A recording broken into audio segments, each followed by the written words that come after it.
আল ওয়ালিদ ইবনে Uqba Medina থেকে বিশাল রাস্তা পাড়ি দিয়ে যখন বনুল মুস্তালিকের এলাকার কাছাকাছি দূর থেকে দেখে তলোয়ার নিয়ে লোকজন দাঁড়ায় আছে। কি নিয়ে দাঁড়ায় আছে? উনি ভাবছে আমার মারার জন্য দাঁড়ায় আছে। উনি মনে মনে ভাবলেন বিশ্বনবী পাঠালেন যাকাত নেয়ার জন্য, যাকাত পরে নিব, আগে জান সামলাই। কারণ এলাকার লোকেরা সব তলোয়ার নিয়ে সেনাবাহিনী সহ দাঁড়ানো।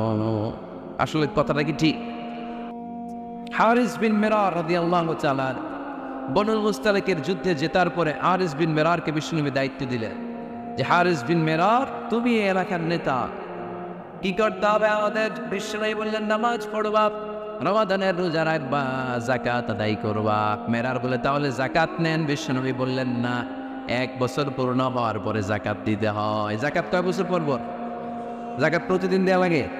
হাওলানিল হাউল, 1 বছর যখন হবে আমি আমার সাহাবী পাঠাবো মদিনা থেকে, তখন দিয়ে দিই। বিশ্বনবী চলে গেলেন। 1 বছর পরে এক সাহাবীকে রেডি করলেন, যাকাতের সম্পদ নিয়ে আসো বনুল মুস্তালিকের পক্ষ থেকে। ওই সাহাবীর নাম হচ্ছে আল ওয়ালিদ ইবনে উকবা। বিশ্বনবী ডেকে বললেন, ওয়ালিদ যাও, 1 বছর সময় অতিক্রান্ত হয়েছে, বনুল মুস্তালিকের লোকদের যত যাকাতের সম্পদ জমা হয়েছে নিয়ে আসো। সাইয়েদনা ওয়ালিদ ইবনে উকবা যখন সম্পদ আনার জন্য বের হলেন, ওইদিকে বনুল মুস্তালিকের লোকেরা শুনতে পেল বিশ্বনবীর পাঠানো সাহাবী ওনাদের এলাকায় শুভাগমন করবে। ওই সাহাবীকে লাল গাড়িচার সমবেতনা দেওয়ার জন্য সেনাবাহিনী সহ পুরো এলাকা থেকে সব সৈন্যবাহিনী সহ তারা মরুভূমির মধ্যে এসে দাঁড়িয়ে রয়েছে। সুবহানাল্লাহ পড়ে। নবীর সাহাবীর আগমন হবে, নবীর সাহাবীর শুভাগমন। উনি এসে আমাদের এলাকার যাকাতের টাকা কালেকশন করে নিয়ে যাবে, ওনাকে সম্বর্ধনা দিব। বের হও। তলোয়ার নিয়ে, কোরআন নিয়ে, গার্ড দিয়ে আমরা দাঁড়িয়ে থাকি। তো মরুভূমিতে সবাই দাঁড়ায় আছে। আল ওয়ালিদ ইবনে উকবা মদিনা থেকে বিশাল রাস্তা পাড়ি দিয়ে যখন বনুল মুস্তালিকের এলাকার কাছাকাছি দূর থেকে দেখে তলোয়ার নিয়ে লোকজন দাঁড়ায় আছে। কি নিয়ে দাঁড়ায় আছে?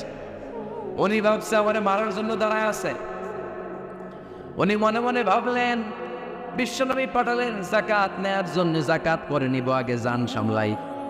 কারণ এলাকার লোকেরা সব তলোয়ার নিয়ে সেনাবাহিনী সহ দাঁড়ানো। আসলে কথাটা কি ঠিক? মারার জন্য দাঁড়ায় আছে। কি জন্য? সম্মান দেওয়ার জন্য, ওয়েলকামিং রিসেপশন দেওয়ার জন্য। উনি ভাবলেন আমার কচুটাটা করবো, এক কাজ করি, ওদিকে না যে অ্যাবাউটটা উল্টা করি। যেই চিন্তা ওই কাজ। সাহাবী আল ওয়ালিদ ইবনে উকবা উল্টা করে গেলেন। মন্দ ধারণা নিয়ে ফিরে যেয়ে বিশ্বনবীরে বললেন, নবী আপনি আমার মায়ের খাওয়ার জন্য পাঠাইছিলেন, যাকাত আনার জন্য পাঠিয়েছেন, কিন্তু তারা যাকাত তো দিবেই না, আমার হত্যার জন্য তলোয়ার নিয়ে দাঁড়িয়েছিল গো নবী। কথা কি সত্য? উনি ভুল বুঝতে পারছে। উনি ভুল বোঝেন স্যার, না বুঝে ভুল কথায় বিশ্বনবীর কাছে প্রচার করে দিলেন। আল্লাহ হাবিব সাল্লাল্লাহু আলাইহি ওয়াসাল্লাম সহজ সরল মনা নবী, সাহাবী তো আর মিথ্যা বলবেন না। বিশ্বনবী বিশ্বাস করলেন। বিশ্বাস করে খালিদ ইবনে ওয়ালিদের নেতৃত্বে 1000 সৈন্যের অভিযান পাঠালেন। বললেন যাও, যে দেখো ঘটনা কি, ঘটনা সত্য হলে অভিযান চালাও। আল্লাহ বলেন নবী অভিযান পরে চালায়েন, একটু থামেন। ফাতাবায়ানু ইন জাআকুম ফাসিকুন বিনাবাইন ফাতাবায়ানু। নবী ওয়ালিদ এসে আপনার কাছে যেই তথ্য প্রচার করেছে তথ্যটা সঠিক নয়, আগে যাচাই করেন, তারপরে অ্যাকশনে যান। ঠিক কিনা? আমরা ডাইরেক্ট অ্যাকশন মারি। আমরা কি করি? Action action, direct action. সত্য না মিথ্যা ধার ধারি না।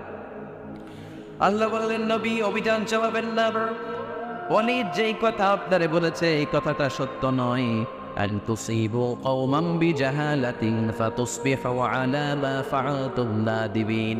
আপনি যদি ওই মুসলমানদের এলাকায় না জেনে অভিযান পাঠান, অভিযানে যদি কেউ মারা যায়, প্রত্যেকটা মৃত্যুর দায়ভার কিন্তু আপনার কাঁধেই বর্তাবে গো নবী।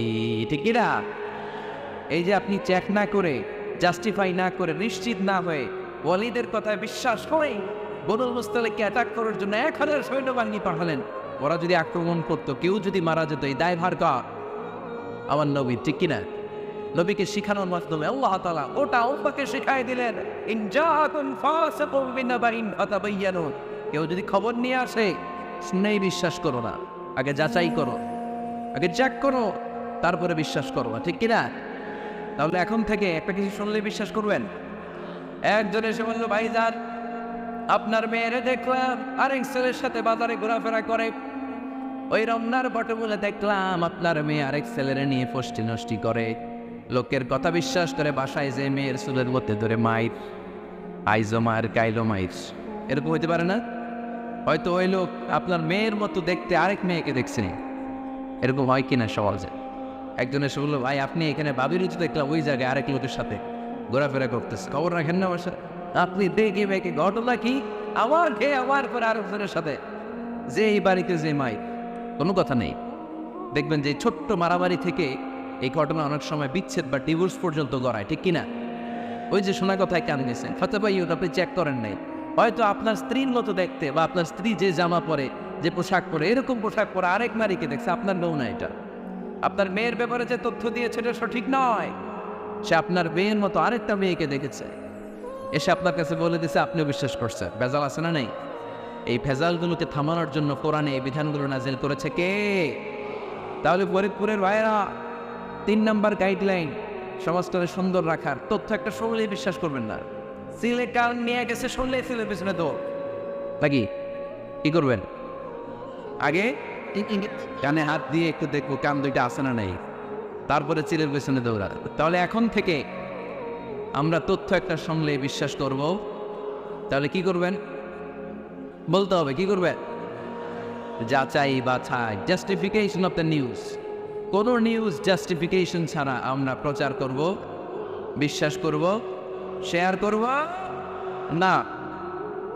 4 নম্বরে আল্লাহ বললেন, ইয়া আইয়ুহাল্লাযীনা আমানু লা ইয়াসফার কওমুম মিন কওম। ওহে আমার ঈমানদার বান্দারা, শোনো শোনো, খবরদার কখনো কোনো মুমিন বান্দারে ঠাট্টা করো না, অবজ্ঞা করো না, ঠাট্টা করো না।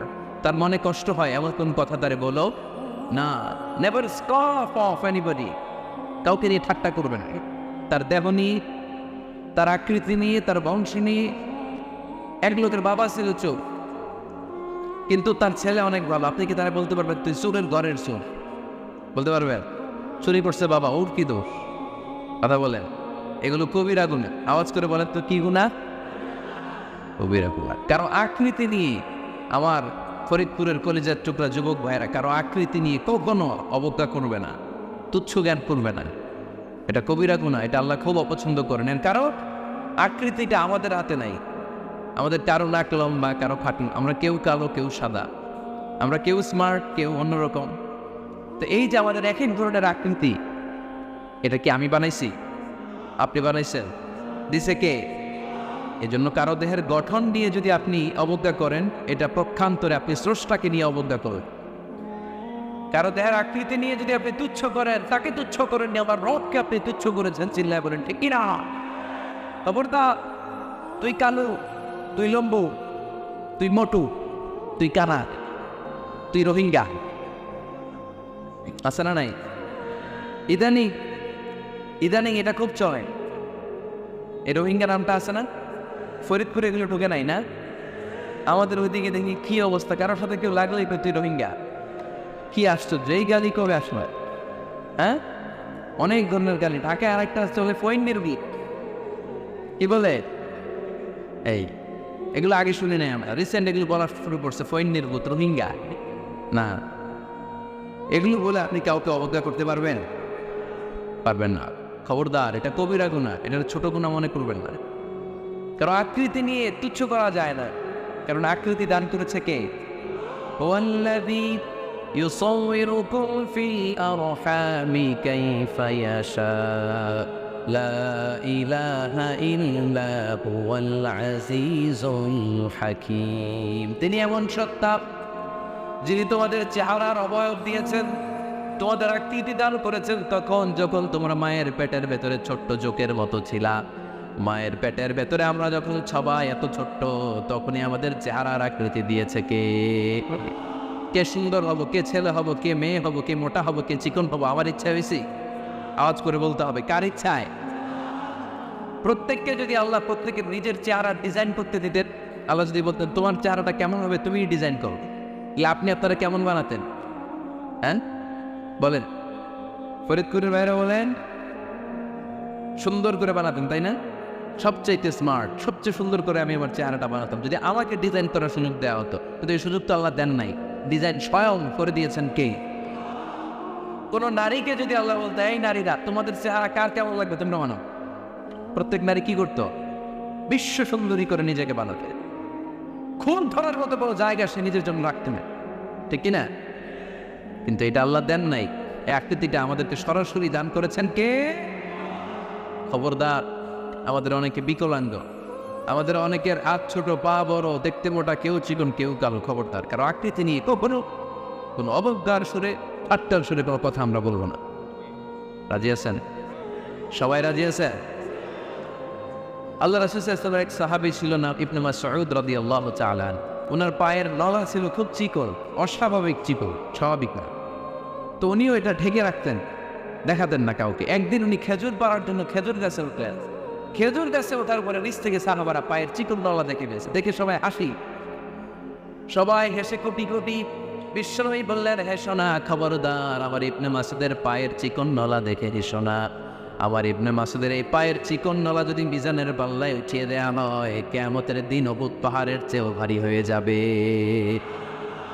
খবরদার, আমার ইবনে মাসউদকে আবার আল্লাহ অনেক পছন্দ করে, তার পা চিকন দেখে তাকে তুচ্ছ করো না। আল্লাহ হাবিব সাল্লাল্লাহু আলাইহি ওয়াসাল্লামের 11 জন স্ত্রীর মধ্য থেকে একজন স্ত্রী ছিলেন একজন স্থূল আকৃতির, অবেসিটি ছিল, একটু মোটা। ওনার নাম ছিল সাফিয়া রাদিয়াল্লাহু তাআলা আনহা। আম্মা যারা আয়েশার সাথে একবার সাফিয়ার ঝগড়া, নবীদের বউদের মাঝে মাঝে মাঝে ঝগড়া হতো, তবে সেটা হতো মধুর ঝগড়া। সুবহানাল্লাহ পড়েন। আম্মা জান আয়েশা রাদিয়াল্লাহু তাআলা আনহার বাসায় একদিন বিশ্বনবী বসা ছিলেন, আরেকজন স্ত্রী, বিশ্বনবীর আরেকজন স্ত্রী রান্না করে কিছু খাবার আম্মা জান আয়েশার ঘরে পাঠিয়েছেন। এক দাসী দিয়ে বললো, যাও এটা আয়েশার ঘরে দিয়ে আসো, কারণ নবী আয়েশার ঘরে। আম্মা জান আয়েশা রাদিয়াল্লাহু তাআলা আনহা বললেন, এগুলো কি? ওই দাসী বলে, তরকারি। কে দিছে? অমুক স্ত্রী। কেন দিয়েছে? আমি কি রান্না করতে পারি না? তোমার রান্না তোমার। এই কথা বলে পাতিংশ উড়ায় মারছে চেহারা। এর কারণ ওনারা মানুষ ছিলেন, মানবীয় ব্যাপারগুলো ওনাদের মধ্যেও কাজ করত। আবার এক স্ত্রী ঝোল দিয়ে রান্না করে কিছু খাবার নিয়ে এসেছে। আম্মা জান আয়েশা রেগে মেগে ওই ঝোল নিয়ে ওই স্ত্রীর গালের মধ্যে মেখে দিয়েছে। বিশ্বনবীর আরেক বউয়ের গালের মধ্যে ওই ঝোল লাগাই দিচ্ছে। এবার ওই স্ত্রী বিশ্বনবীর কাছে যেয়ে বলে, ইয়া রাসূলুল্লাহ, দেখেন আয়েশারে আপনি বেশি আদর করেন তো, দেখেন কি করে আমাদের সাথে। এই যে আমাদের গালের মধ্যে ঝোল মাখাই একবার মেকআপ বানাইছে। বিশ্বনবী সাল্লাল্লাহু আলাইহি ওয়াসাল্লাম বললেন, তাই আয়েশাকে ডাকবে। আম্মা জান আয়েশা রাদিয়াল্লাহু তাআলা আনহা আসলেন। আল্লাহ রাসূল সাল্লাল্লাহু আলাইহি ওয়াসাল্লাম বললেন, তুমি কি আমার এই স্ত্রীর সাথে এমন আচরণ করেছো? আম্মা জান আয়েশা বললেন, করেছি। কেন? আম্মা জান আয়েশা বললেন, তখন মেজাজটা গরম ছিল, এখন বুঝতে পারতেছি আসলে এই কাজটা করা ঠিক হয় নাই। এবার বিশ্বনবী বিচার করবেন। বিশ্বনবী বললেন, আল কিসাস, যেমন করা হয়েছে বিচার হবে তেমন। তোমার গালে যেমনি ঝোল লাগাই দিয়েছে, তুমি একটু ঝোল নিয়ে আয়েশার গালে লাগাই দাও। সুবহানাল্লাহ পড়বেন না? ওই স্ত্রীও কিছু ঝোল নিয়ে আম্মা জান আয়েশার গালে লাগাই দিল। এখন দুজনে হাসতেছে, বিশ্বনবীও হাসলেন, আরশের উপর থেকে খুশি হয়ে গেলেন। কে? তো স্ত্রীদের মধ্যে মাঝে মাঝে এটা ঘটতো। সাফিয়া রাদিয়াল্লাহু তাআলা আনহা ছিলেন একটু মোটা। আম্মা জান আয়েশা বললেন, ইয়া রাসূলুল্লাহ, দেখেন আপনার মোটি বউ, আপনার মোটকি বউ। এই মোটি বউ বলে একদিন একটা গালির দিয়ে ফেলছে। আল্লাহ রাসূল সাল্লাল্লাহু আলাইহি ওয়াসাল্লাম রেগে গেলেন, বললেন, আয়েশা এটা কেমন কথা তুমি বললা মোটি? আমার সাফিয়ারে তুমি মোটি বলে গালি দিলা রে আয়েশা। ইয়া আয়েশা লাকাদ কুলতি লা কালিমা লাউ মুসিজাত বিমাইল বাহরি লামাজাজাতহু। এমন একটা মন্তব্য তুমি সাফিয়ার ব্যাপারে করে ফেলেছো রে আয়েশা, এই কথাটা যদি সাগরের নীল পানির মধ্যে ছেড়ে দেয়া হয়, এই কথার পঙ্কিলতার কারণে, এই কথার কর্দমাক্ততার কারণে, এই কথার পঙ্কিলতার কারণে সাগরের সব পানিগুলো মুহূর্তের মধ্যে কালো হয়ে যাবে। এই কথাটা সাগরে ফেলে দিলে সাগরের নীল পানি পুরোটা কালো হয়ে যাবে। আয়েশা, খবরদার, কাউকে তুচ্ছ করে অবজ্ঞা করে কখনো কিছু বলা যাবে না। এই জিহ্বাটা এটা ভয়ঙ্কর একটা অঙ্গ। বেশিরভাগ পাপ এই জিহ্বা দিয়ে হয়। কি দিয়ে হয়? এই জন্য সাহাবারা জিহ্বা ধরে মাঝে মাঝে জিহ্বার মধ্যে ব্যাত মারতেন আর বলতেন, জিহ্বা তোর জন্য আমি আটকে যাবো কিয়ামতের দিন। নিজের জিহ্বার মালিক নিজে হন। আপনার জিহ্বার মালিক যেন শয়তান না হয়ে যায়। জিহ্বা আপনার, শয়তানের পাশে আপনি কথা বলেন কেন? খবরদার, প্রতিটা কমেন্ট, প্রতিটা কথা, প্রতিটা মন্তব্য, এগুলোর ব্যাপারে কিয়ামতের দিন পাই টু পাই করে আপনার কাছে আল্লাহ সুপ্রিম কোর্টের কাঠ গড়ায় দাঁড় করিয়ে আপনারা জিজ্ঞেস করবে কে? এজন্য বিশ্বনবী বলছেন, মা বাইনা লিহিয়াইহি ওয়া মা বাইনা রিজলাইহি আতমান লাহুল জান্নাহ। আমার কোন উম্মত যদি দুইটা অঙ্গের গ্যারান্টি আমারে দেয়, আমি আমার উম্মতকে জান্নাতের গ্যারান্টি দেব। দুইটা অঙ্গের একটা হলো জিহ্বা আর একটা লজ্জাস্থান। দুই চোয়ালের মাঝে যা থাকে লিজ্জা জিহ্বা, আর দুই পায়ের মাঝখানে যা থাকে লজ্জাস্থান। এই দুইটা অঙ্গের গ্যারান্টি যদি বিশ্বনবীকে আপনি দেন যে নবী জিহ্বা আর লজ্জাস্থান এই দুইটা অঙ্গের কোনো বাপ আমি করবো না, নবী বলে আমি দুনিয়ায় তোমার জান্নাতের গ্যারান্টি দেব। এই জন্য জিহ্বাটারে সামলা, যা মনে চাই বললেন। খবর আছে না নাই? খবর আছে। মা ইয়ালফিযু মিন কাওলিন ইল্লা লাদাইহি রাকীবুন আতীদ। যা মুখ দিয়ে বেরোয় লিখে রাখার জন্য দুইজন ফেরেশতা রেডি করে রেখেছে। কে? চিল্লায় বলে। যতদিন আমরা বেঁচে থাকবো ততদিন থাকবে আমাদের কাঁধে। আমরা মরে যাবো, এই ফেরেশতারা উড়াল দিবে, ঠিক কিনা? দুই কান্দে জি ছিল যে তোমার দুইজনা পাহারা, তোমারে একলা থইয়া পালাইছে তাহারা। তোমার আট কুঠুরি নয় দরজা বন্ধ, এবার বলো রে বলো, মুখে আল্লাহ রাসূল সবে বলো, ও মুখে আল্লাহ রাসূল সবে বলো। দুয়ারে আইসাছে পালকি নাই হরি গাও তোলো রে তোলো, মুখে আল্লাহ রাসূল সবে বলো, ঠিক না? এজন্য সাবধান। আমলিক আলাইকা লিসানাক, নিজের জিহ্বার মালিক নিজে হন। মন যা চায় মুমিন তখন ইচ্ছা মতো মন মতো কোনো মন্তব্য ছুটতে পারে না। বিশ্বাসী বলে যদি নিজেকে দাবি করে, নিজের জিহ্বার মালিক নিজে থাকার দরকার আছে না নাই?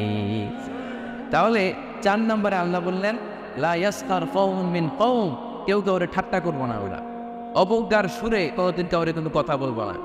রাজি আছেন? সবাই রাজি? কষ্ট হচ্ছে? হ্যাঁ, আরো কিছু সময় চলবে? চলবে। তাকবীর পড়েন তো, লিল্লাহে তাকবীর।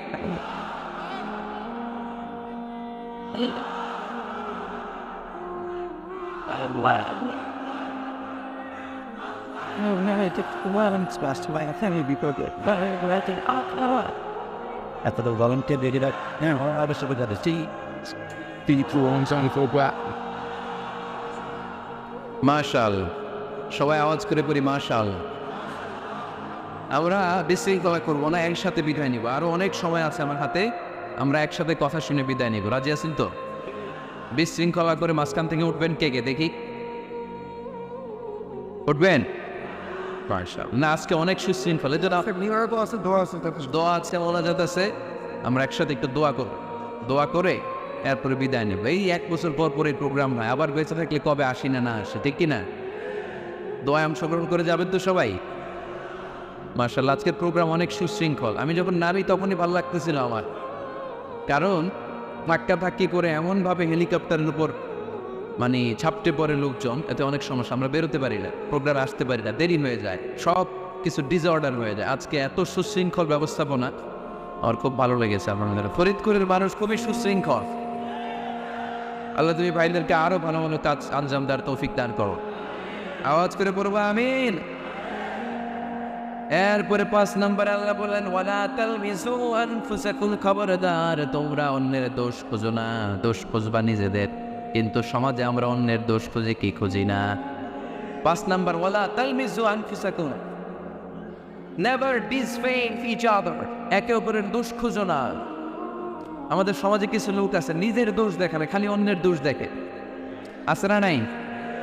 চায়ের দোকানে বসে বসে দেখবেন বলবে এই বাড়িতে এই সমস্যা, ওই বাড়িতে ওই সমস্যা, ওই বাড়িতে মারামারি, ওই বাড়িতে কাটাকাটি, তোর বাড়িতে কি সমস্যা ওইটা বল, তোমার বাড়িতে কি সমস্যা ওইটা বলো মিয়া।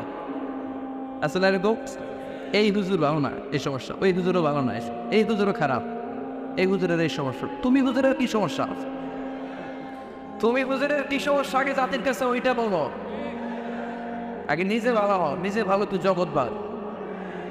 যেন খবরদার অন্যের দোষ খুঁজবেন না, এটা খুব বাজে একটা স্বভাব, খালি অন্যের দোষ খোঁজে। যে নিজে নিজের দোষ খুঁজতে পারে, যে নিজে নিজের সমালোচনা করতে পারে, সে সবচেয়ে বুদ্ধিমান। কারণ অন্যে কি করছে এই ব্যাপারে আপনারা ধরবে আল্লাহ, কথা বলেন না কেন?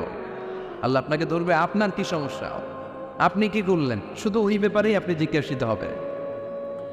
এজন্য আল্লাহ বললেন তাদের উপর লানত, তাদের উপর ধ্বংস, যারা প্রকাশ্যে অপ্রকাশ্যে অন্যদের দোষ খুঁজে বেড়ায়, দোষ বলে বেড়ায়, এরকম আছে না নাই?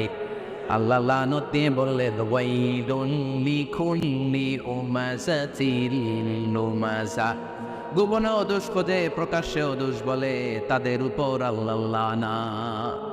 উমাযাতিল লুমাযা, এই লুমাসা শব্দ থেকে আল্লাহ এনেছেন ওলা তালবিসু আনফুসাকুম, একে অপরের দোষ খুঁজো না, নিজের দোষ খুঁজবে, সেই সবচেয়ে বুদ্ধিমান। তাহলে আমরা আত্মসমালোচনা করব। কি করব? খেয়াল রাখবেন, সবচেয়ে খারাপ হচ্ছে সমালোচনা। সবচেয়ে খারাপ কি? তারপর কিছুটা ভালো যেটা সেটা হচ্ছে আলোচনা। সেটা কি? আলোচনা। সবচেয়ে ভালো হচ্ছে আত্মসমালোচনা। সবচেয়ে ভালো কি? তাহলে তিনটা বললাম। এক হচ্ছে সমালোচনা, আমরা করব না, আমরা করব আলোচনা, আর সবচেয়ে বেশি করব আত্মসমালোচনা, সেলফ ক্রিটিসিজম। রাতে ঘুমানোর আগে একটু ভাববেন কি কি ভুল করলাম, কাকে কাকে কষ্ট দিলাম, কি কি অন্যায় আজকে আমার দ্বারা বলবো, কালকের দিনটা যেন আমার আজকের দিনের চেয়ে ভালো হয়। নিজের সাথে নিজের এরকম বোঝাপড়ার দরকার আছে না নাই? আমরা যেন আত্মসমালোচনা করি ফরিদপুরের বাইরা, অন্যের দোষ যেন না খুঁজে। Small people talk about people. যারা নিচু মনের মানুষ, এরা শুধু মানুষের দোষ খুঁজে বেড়ায়, মানুষ নিয়ে কথা কয়, এই মানুষের সমস্যা, এই সমস্যা। Average people talk about things and story and the incidents. যারা মাঝারি মনের মানুষ, তারা বিভিন্ন ঘটনা নিয়ে কথা বলে, বিভিন্ন বিষয় নিয়ে কথা বলে। আর গ্রেট পিপল, যারা মহামানুষ, দে টক অ্যাবাউট আইডিয়াস। তারা নতুন নতুন আইডিয়া নিয়ে কথা বলে। এই আইডিয়া সমাজে অ্যাপ্লাই করলে, ইমপ্লিমেন্ট করলে সমাজটা বদলে যাবে। এই আইডিয়া এখানে সেট করলে এখানে কল্যাণ হবে। বড় মনের মানুষরা আইডিয়া নিয়ে কথা বলে। এখন দ্য ডিসিশন ইজ ইয়োর্স, সিদ্ধান্ত আপনার। আপনি কি ছোট মনের মানুষ হবেন না বড় মনের মানুষ হবেন? অন্যরে নিয়ে আমার কোনো টেনশনের দরকার নেই। আমি জান্নাতি না জাহান্নামী, এই টেনশনে তো বসে না। আমার কি অবস্থা হবে আমি জানি না। আমি আরেকজনের দোষ খুঁজি, আমি আরেকজনের বদনাম বলি, আমি আরেকজনের পিছু লেগে থাকি। খবরদার, বিশ্বাসী বলে যারা দাবি করে তারা কখনো অন্যের পিছু লাগতে পারে। খেয়াল রাখবেন, কেউ যদি পিছু লেগে থাকে ও আজীবন পিছেই থাকবে। পিছু লাগে মানে কি? ও সামনে না আমি সামনে, কথা বোঝে নাই বোধ হয়। কেউ যদি আমার পিছু লাগে, ও সামনে না আমি সামনে, ভাই আমি সামনেই থাকবো, ও পিছনেই থাকবে। কথা বুঝতে পেরেছে? খবরদার, পিছু লাগবো না কারো। কারো পিছু লাগলে আমি পিছনে পড়ে যাব। কারো দোষ খুঁজবো না, নিজের দোষ খুঁজবো। আমার কি সমস্যা আছে, আমার কি ইমপ্রুভ করা দরকার, আমার কি ডেভেলপ করা দরকার, আমি নিজেকে কিভাবে সাজাতে পারি, এই নিয়ে থাকবে আমার টেনশন।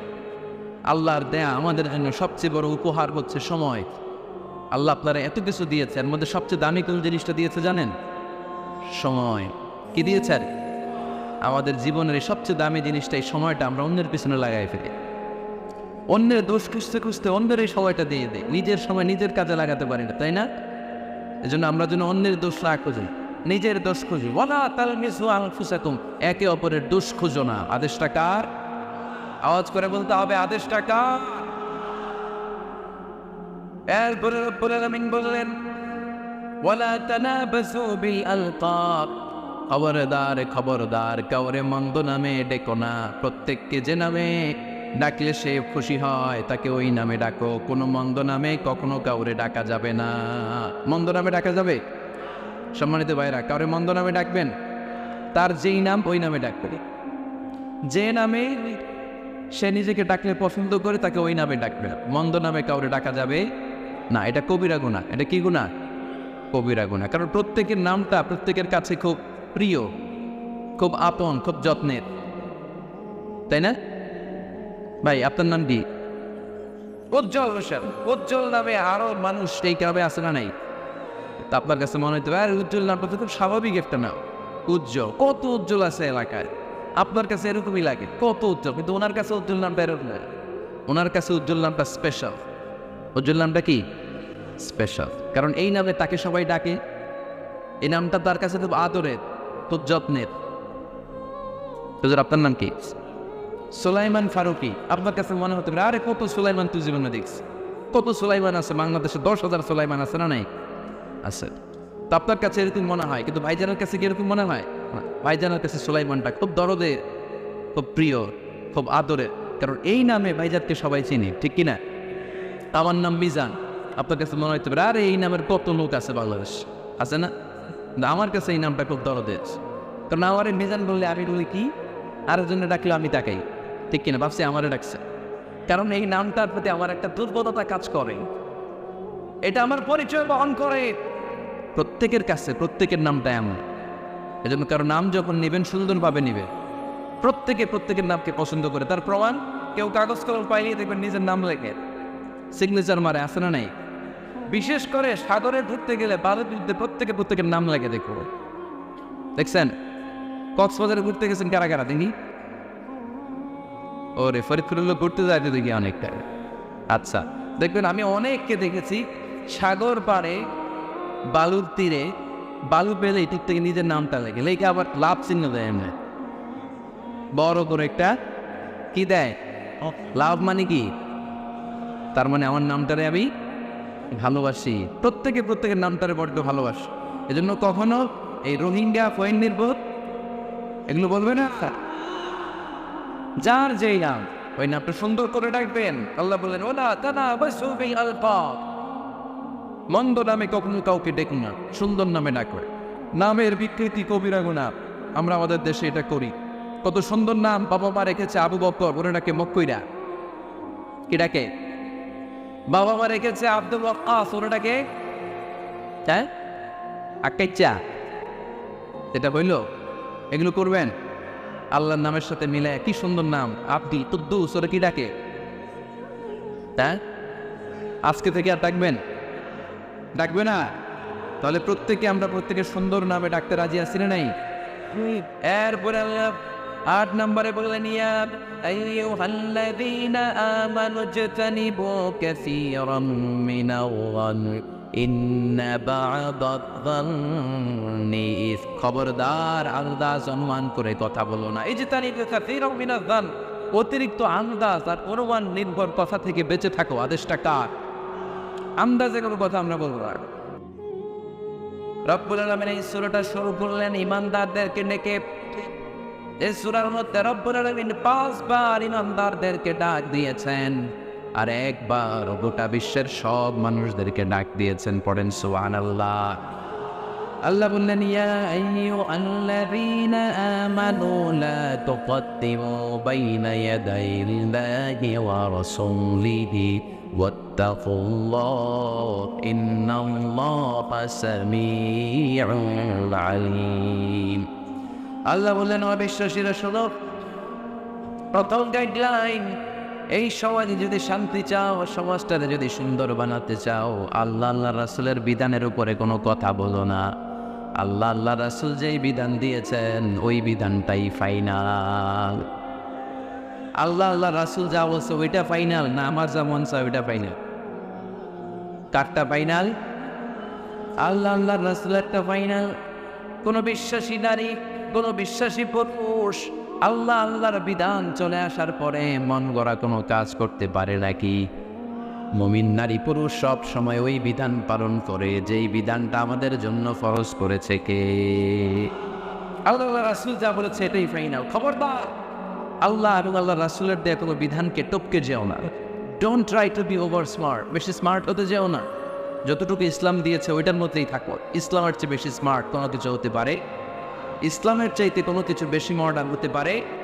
আল্লাহ দেয়া, আল্লাহ রাসূলের দেয়া কোনো আইনের চেয়ে কোনো স্মার্ট আইন পৃথিবীবাসী বানাতে পারে? এজন্য আল্লাহ বললেন ওয়ামা কানা লিমুমিনিন ওয়ালা মুমিনাতিন ইযা কাদাল্লাহু ওয়া রাসূলুহু আমরান আন ইয়াকুনা লাহুমুল খিয়ারাতু মিন আমরিহিম। আল্লাহ রাসূলের বিধান যখন জানা হয়ে যায়, কোনো মুমিন বান্দা বান্দি তাদের আর নিজেদের পক্ষ থেকে কোনো অপশন থাকে না, কোনো চয়েস নেই। আমার আল্লাহ বলেছে 5 ওয়াক্ত নামাজ জামাতের সাথে পড়ো, এর উপর আমাদের কোনো কথা আছে নাকি? আল্লাহ নারীদেরকে বললেন হিজাব পরে রাস্তায় বের হও, এর উপরে কোনো কথা আছে নাকি? আল্লাহ বললেন সমাজের ফিনান্সিয়াল ট্রানজ্যাকশনগুলো ব্যবসার মাধ্যমে হবে, কোনো সুদের কারবার চলবে না, এর উপরে মুমিনদের কোনো কথা আছে নাকি? আল্লাহ রাসূল যেটা বলছে ওইটাই ফাইনাল, ওইটাই সবচেয়ে শ্রেষ্ঠ। খেয়াল রাখবেন, এর চেয়ে বেশি শ্রেষ্ঠ হতে পারে? এক সাহাবী বললেন আমি সারা রাত তাহাজ্জুদ পড়বো, ঘুমাবো না। এক সাহাবী বলল আমি আর স্ত্রীদের কাছে যাব না। আরেক সাহাবী বলল সারা বছর আমি রোজা রাখবো, আমি কোনোদিন রোজা ভাঙবো না। আল্লাহ রাসূল সাল্লাল্লাহু আলাইহি ওয়াসাল্লাম রেগে গেলেন, কারণ আল্লাহ রাসূল সাল্লাল্লাহু আলাইহি ওয়াসাল্লাম কি এগুলো শিখাইছেন আমাদেরকে? সারা রাত তাহাজ্জুদ এগুলো শিখিয়েছে? সারা বছর রোজা শিখিয়েছে? স্ত্রীদের থেকে আলাদা দূরে দূরে থাকা এগুলো শিখিয়েছে? রাসূল সাল্লাল্লাহু আলাইহি ওয়াসাল্লাম রেগে গেলেন। দেখেন what a check and balance, ইসলাম কতটা ভারসাম্যপূর্ণ জীবন ব্যবস্থা। আল্লাহ রাসূল সাল্লাল্লাহু আলাইহি ওয়াসাল্লাম ডেকে বললেন, কার এত সাহস যে বলেছে সারা রাত তাহাজ্জুদ পড়বে? কই, আমি নবী তো সারা রাত তাহাজ্জুদ করি না। আমি নবী তো তাহাজ্জুদ পড়ি আবার ঘুমাই। তো আমি ঘুমাইয়া আল্লাহর এত বড় প্রিয় বান্দা হতে পারি, তোমার সমস্যা কোথায়? আমি নবী হয়ে 11 জন স্ত্রীর সাথে মেলামেশা করতে পারি, তোমার মিশতে সমস্যা কোথায়? আমি নবী রোজা রাখি, আবার মাঝে মাঝে রোজা রাখি না, দিনের বেলা খাই, এভাবে মানতে তোমার সমস্যা কোথায়? আমি নবী সবার চাইতে বেশি আল্লাহরে চিনি, আমার নবীর চাইতে আল্লাহরে বেশি কেউ চিনে? আরে নবী তো আমাদেরকে আল্লাহকে চিনিয়ে দিয়েছে, চিল্লায় বলে ঠিক কিনা? আমার নবীর চাইতে কেউ বেশি বুজুর্গ হতে পারবে না, আমার রাসূলের চাইতে কেউ বেশি আল্লাহ আল্লাহ হতে পারবে? তার মানে রাসূল যতটুকু শিখিয়েছে অতটুকুই শ্রেষ্ঠ। এটা টপকিয়ে এটার উপর দিয়ে অ্যাডভান্স হয়ে সামনে যাওয়া যাবে? বেশি বোঝা যাবে না। খবর দাও, রাসূল যেটা শিখিয়েছেন অতটুকুর মধ্যে থাকতে হবে, তাহলে কল্যাণ আর বরকত দিবে কে? মাগরিবের ফরজ নামাজ কয় রাকাত? কয় রাকাত? ফরিদপুরের কেউ যদি বলে আমি অনেক বড় আল্লাহর ওলি, আমি 5 রাকাত পড়ি, সওয়াব বেশি যাও, হ্যাঁ কি কয়? হবে না। 5 রাকাত তো সেজদা কয়েকটা বেশি আছে, আমাদের রুকু কয়েকটা বেশি, কষ্টও বেশি, হবে? কথা কয় না, হবে? রমাদানের 30 দিন রোজা রাখা ফরজ, আপনি যদি বলেন না রমজানে না রেখে এটা আমি শাবান, যুলকাদ, যুলহজ 3 মাস টানা 90 দিন রেখে দিই, বেশি রাখবো, হবে? হবে? হবে? তেমন বেশি বুঝছে। কারণ কি? আল্লাহ রাসূলের চাইতে বেশি বোঝা যাবে, আল্লাহ রাসূলের চাইতে বেশি বুজুর্গ সাজা যাবে। খবরদার, never be advance for Allah and his রাসূল। আল্লাহ এবং আল্লাহ রাসূলের চাইতে আমরা অ্যাডভান্স হব না। আল্লাহ আল্লাহ রাসূল যা দিয়েছেন ওইটাই ফাইনাল।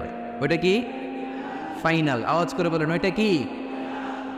তাহলে সামাজিক সুখ সম্প্রীতির প্রধান মাধ্যম হচ্ছে আল্লাহ আল্লাহ রাসূল যা বলেছে এটাই আমরা মানব। এর উপর আমরা কোনো কথা বলতে চাই? এরপর আল্লাহ ইমানদারদেরকে আবার ডাক দিলেন, বললেন ইয়া আইয়ুহাল্লাযীনা আমানু লা তারফাউ আসওয়াতাকুম ফাওকা সাওতিন নবী। ও বিশ্বাসীরা খবরদার, আমার নবীর কণ্ঠের চাইতে তোমাদের কণ্ঠ বড় করো না। ঘোষণাটা কার? কারণ সাহাবারা আল্লাহ রাসূল সাল্লাল্লাহু আলাইহি ওয়াসাল্লামের চারদিকে ঘিরে বসে থাকতো। এজন্য সাহাবাদেরকে উদ্দেশ্য করে আল্লাহ বললেন, আমার নবীর গলার সাউন্ড যতটুকু তোমাদের সাউন্ড থাকবে অতটুকু বা অতটুকুর চেয়ে কম, এর চেয়ে বড় হওয়া যাবে তাহলে বেয়াদবি হয়ে যাবে। তাহলে কি হয়ে যাবে? বনু তামিম গোত্রের নেতা কে হবে? আল্লাহর হাবিব সাল্লাল্লাহু আলাইহি ওয়াসাল্লাম পরামর্শ করছিলেন। আবু বকর রাদিয়াল্লাহু তাআলা আনহু বললেন, আমার মনে হয় এই লোকটা হইলে ভালো হবে। ওমর ফারুক বলেন, না উনি না, আমার মতে এই লোকটা হইলে ভালো। সাইয়েদনা আবু বকর বললেন, আরে না ওমর, তুমি বলছো না আমি যার কথা বলেছি সে হলে সবচেয়ে ভালো, তার মধ্যে নেতৃত্বের গুণ আছে। সাইয়েদনা ওমর ফারুক বলেন, না আপনি বোঝেন নাই, আপনার চেয়ে আমি ভালো বুঝছি, আমি যারে বলেছি সেই হবে না। তা তর্ক আছে না? নেই? এই তর্ক, কথার নাম কথা, কথার পিঠে কথা করতে করতে করতে করতে ওনাদের মধ্যে একটা ঝগড়া, একটা ভাব। বিশ্বনবী বসা, এই ঝগড়া করতে করতে সাউন্ড বড় হয়ে গেছে, এই উনি হবে, উনি বলে না উনি হবে। বিশ্বনবীর কণ্ঠের চাইতে কণ্ঠ উঁচু হয়ে গেল, আরশের উপর থেকে একটা ধমক দিলেন কে? আল্লাহ বললেন, খবরদার লা তারফাউ আসওয়াতাকুম ফাওকা সাওতিন নবী, নবীর কণ্ঠের চাইতে কণ্ঠ উঁচু করো না। ওয়ালা তাজহারু লাহু বিল কওলি কাজহারি বা'দিকুম লিবা'দ আন তাহবাতা আমালুকুম ওয়া আনতুম লা তাশউরুন। নবীর কণ্ঠের চাইতে তোমাদের কণ্ঠ যদি উঁচু হয়ে যায়, তোমাদের সব নেক আমলগুলো আমি আল্লাহ বাতিল করে দেব। দওয়াতটা ছোট না বড়?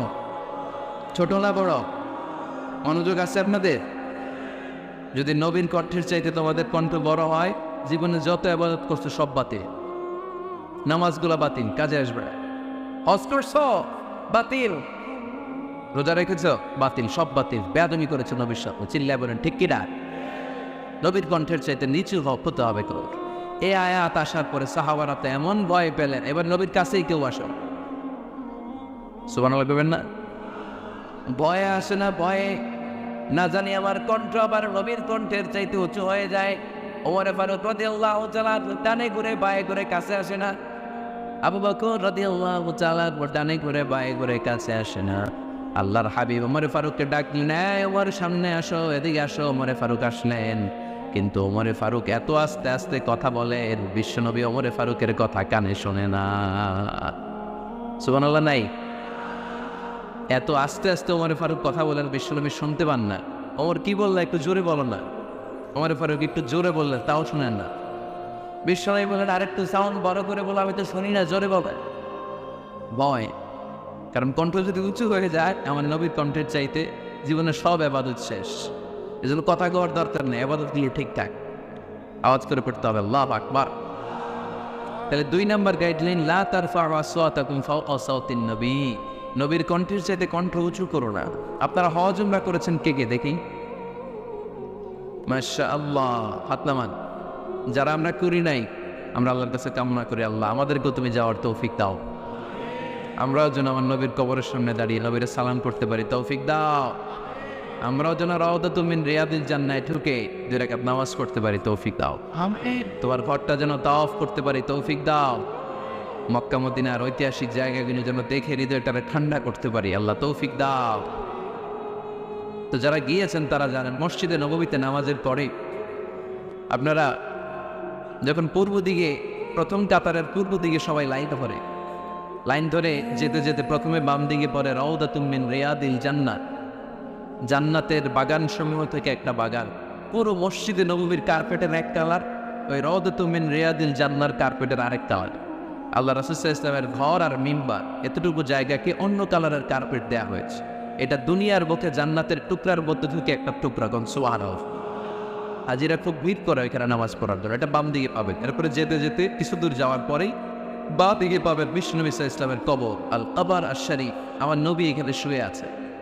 যেই নবীর কথা আজীবন ওয়াজে শোনেন, যেই নবীরে নামাজের তাশাহুদে বসে সালাতু সালাম পড়ে শোনান, যে নবীর জন্য দেহের তাজা রক্ত আমরা বিলিয়ে দিতে রাজি, ওই নবীর কবরের সামনে যেয়ে যখন দাঁড়াবেন আর ভাববেন আমার আর নবীর থেকে ব্যবধান 5-6 হাত, এইখানে আমার নবী শুয়ে আছে, এইখানে আদি, আপনি কি ধৈর্য ধারণ করতে পারবেন? কথা বলেন, নিজেকে সামলে রাখতে পারবেন? আমার নবীর কোন উম্মত প্রথম যখন উমরা করতে যায়, হজ করতে যায়, নবীর কবরের সামনে দাঁড়িয়ে নিজেকে সামলে রাখতে পারে না, চিৎকার দিয়ে কান্না আসে, চোখ দিয়ে ধা ধা করে অশ্রু ঝরে। যেই নবীর ভালোবাসা আমার হৃদয়ের অতখানে, আমার নবী নাকি শোয়া আছে এই জায়গায় আমার নবী শোয়া। সহ্য হয় না, বুক ফেটে চিৎকার আসে, কিন্তু চিৎকার দেয়া যায় না। কারণ যে আয়াতের তাফসীর আপনাদেরকে শোনাচ্ছি, এই আয়াতটা বিষ্ণুনবীর কবরের উপরে লেখা। লা তারফাউ আসওয়াতাকুম ফাওকা সাওতিন নবী।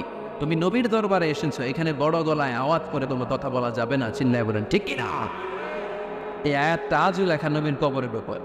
লা তারফাউ আসওয়াতাকুম ফাওকা সাওতিন নবী।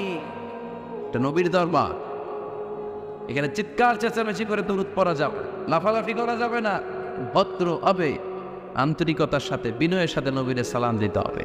সুবহানাল্লাহ পড়ো। আল্লাহ রাসূল সাল্লাল্লাহু আলাইহি ওয়াসাল্লাম আমাদের থেকে বিদায় নিলেন, কিন্তু এই আয়াতের হুকুম আজও আছে না নেই?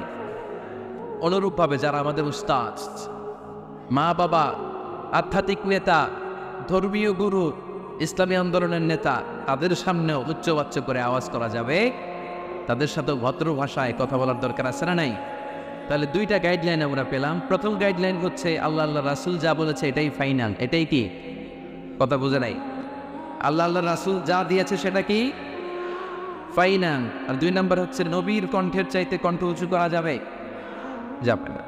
3 নাম্বার আল্লাহ মুমিনদেরকে আবার ডাক দিলেন, বললেন ইয়া আইয়ুহাল্লাযীনা আমানু ইন জাআকুম ফাসিকুম বিনাবাইন ফাতাবায়ানু। কেউ যদি তোমাদের কাছে কোনো সংবাদ নিয়ে আসে, সংবাদটা বিশ্বাস করার আগে যাচাই করে নাও।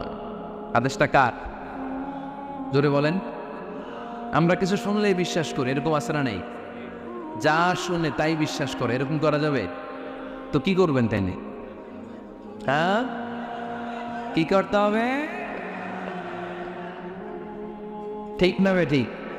হ্যাঁ, ঘটনাটা ঠিক না বে ঠিক, এটা আমাদেরকে যাচাই করতে হবে। You have to justify the news. You have to verify the report. Whatever you found in social media or Facebook, don't share. Think twice before you share, man. Share করার আগে 2বার ভাববেন যে শেয়ার করবো কি করবো না।